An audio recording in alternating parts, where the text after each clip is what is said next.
What if I told you that scientists have already figured out how to delete your memories? Not in some distant future, but right now, in laboratories around the world. While you were watching movies like Eternal Sunshine of the Spotless Mind and Total Recall, researchers were quietly turning science fiction into reality. But here's the twist that Hollywood got completely wrong. Your brain isn't a computer hard drive where memories are stored as files waiting to be deleted or replaced. The truth is far more fascinating and terrifying than any movie could imagine. Today we're diving deep into the cutting-edge science of memory manipulation, exploring how close we actually are to erasing traumatic experiences, and confronting the mind-bending ethical questions that could reshape what it means to be human. By the end of this video, you'll understand why some scientists are calling this the most dangerous breakthrough in neuroscience history. Let's start with what memories actually are. When you experience something, your brain doesn't create a perfect recording like a video camera. Instead, it builds a complex network of connections between neurons scattered across different brain regions. Think of it like a spider web where each strand represents a different aspect of the memory, the sights, sounds, emotions, and context all woven together. Here's where it gets interesting.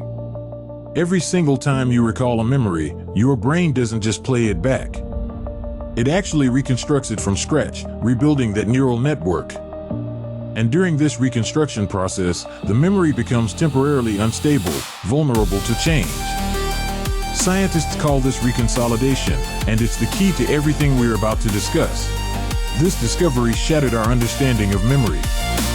We used to think memories were like books on a shelf, once written, they stayed the same forever. Now we know they're more like sandcastles that get rebuilt every time the tide comes in. Sometimes they're rebuilt exactly the same way, but sometimes pieces get added, removed, or rearranged. Real researchers have been exploiting this vulnerability with remarkable success. At New York University, scientists conditioned rats to fear a specific tone by pairing it with electric shocks. Then, during memory reconsolidation, they administered a drug that blocks protein synthesis in the brain. The result? The fear memory vanished completely, as if it never existed. But the implications go far beyond laboratory rats. Clinical trials are already underway using a drug called propranolol to treat human trauma victims. Patients recall their traumatic memories while under the influence of this beta blocker, which interferes with the emotional intensity of memory reconsolidation. The traumatic event isn't forgotten, but its emotional grip loosens dramatically. One study followed car accident victims who received propranolol treatment. Months later, they could remember the crash clearly but reported feeling emotionally detached from it, as if they were watching someone else's experience. The treatment essentially separated the factual memory from its emotional payload. Meanwhile, other researchers are working on memory enhancement and implantation.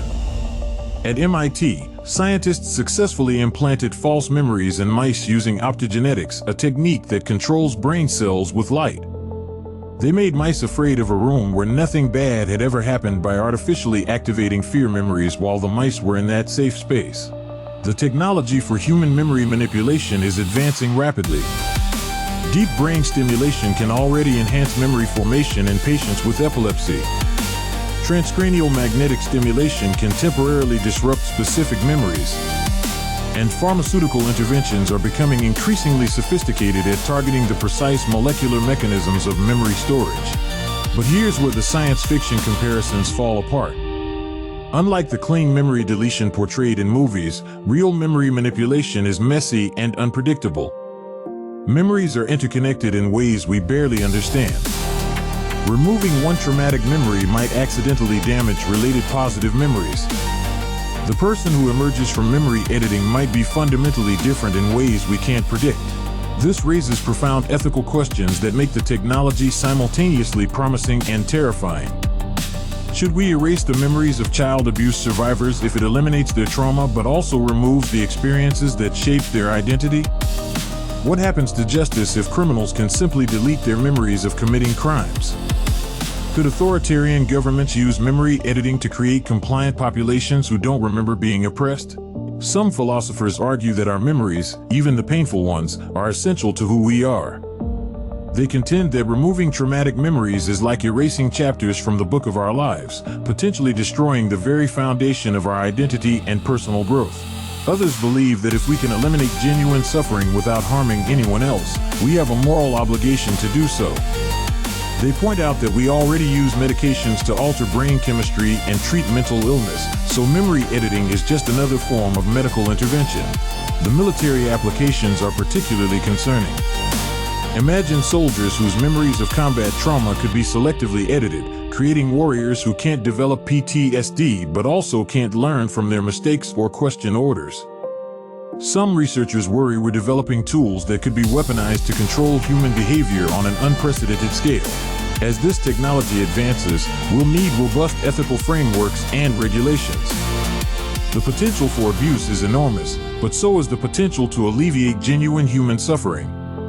The question isn't whether we'll develop the ability to edit memories, we're already doing it. The question is whether we'll use this power wisely.